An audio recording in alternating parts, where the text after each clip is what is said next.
Şahımız xeyir, suallarınızı verməmişdən öncə Qəbələ haqqında danışmaq istəyirəm. Mən məşqçimi, Kaxanı və komandasını ürəkdən təbrik edirəm. Çox yaxşı komandadır. Zaten oyundan əvvəl də bilirdik.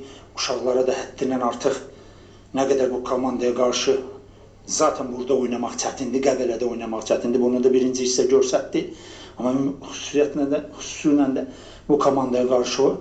Hansı ki, mən fikirləşirəm ki, səmimi sözlərimdir. Qələbədən sonra yəni sevincək olan insanın bir sözləri deyil. Yəni nə qədər düşünürəm ki, bu vaxta kimi biz bunların oyunlarını analiz edəndə görürsən ki, bütün komandalara qarşı üstün futbol oynayırlar. 10 nəfərə qaldıqlarına baxmayaraq Qarabağa qarşı 1-0 yenildi. Oyun 1-0 oldu, 2-0 sonda. 2-0 sonda. Yəni bütün oyunları da qalib gəlirdilər, istər bir neçədən oyun saya bilərəm, istər Arazla səfərdə, istər Zirə ilə burada.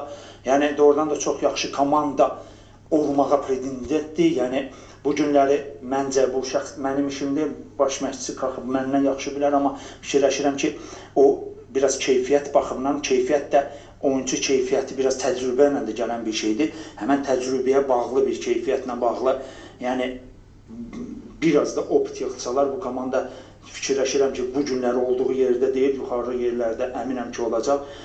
Qəbələ haqqında ancaq xoş sözlər, təbrik edirəm. Bir də həm futbolçuları, birinci hissədə nə qədər neçə dənə momentləri var idi. Yəni,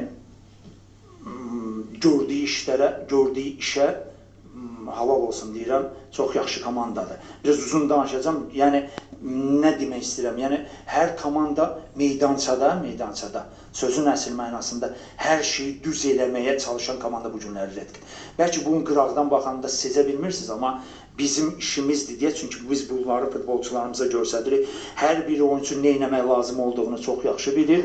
Bu da mən fikirləşirəm ki, bizim baş məşqçimizin işidir, yəni Kaxanın işidir. Halal olsun, təbrik edirəm. Öz futbolçularıma həddindən artıq minnətdaram. Ağır bir bariyeri aşdılar, mən bu oyunla bağlı deyirəm. Yəni birinci hissədə nə qədər çətin idi, təngi nəfəslik, ağırlıq, qaçmaq istəyirsən alınmır, bəzi oyuncuların bu səbəbdən oyundan düşmələri. Amma ikinci hissədə zaten biz bilirdik, yəni birinci hissədə buna görə heyəti qurmuşduq, ikinci hissədə də bu düşüncələr idi. Bilirdik ki, açılışacaq, çünki Qəbələdə ömür boyu mən də oynamışam, belədir, açılacaq və ondan sonra biz artıq daha təhlükəli ola bilərik. Bunu da ikinci hissədə göstərdik. Bütün futbolçulara təşəkkür edirəm. Bizə qoşulub, yəni azərkeşlər ki, bura gəldilər, əziyyət çəkdilər, uzun yoldur, öz komandasının yanında oldular. Gələnlər, gələ bilməyənlər hamısına sağ ol deyirəm. Biz isə yolumuza davam edirik.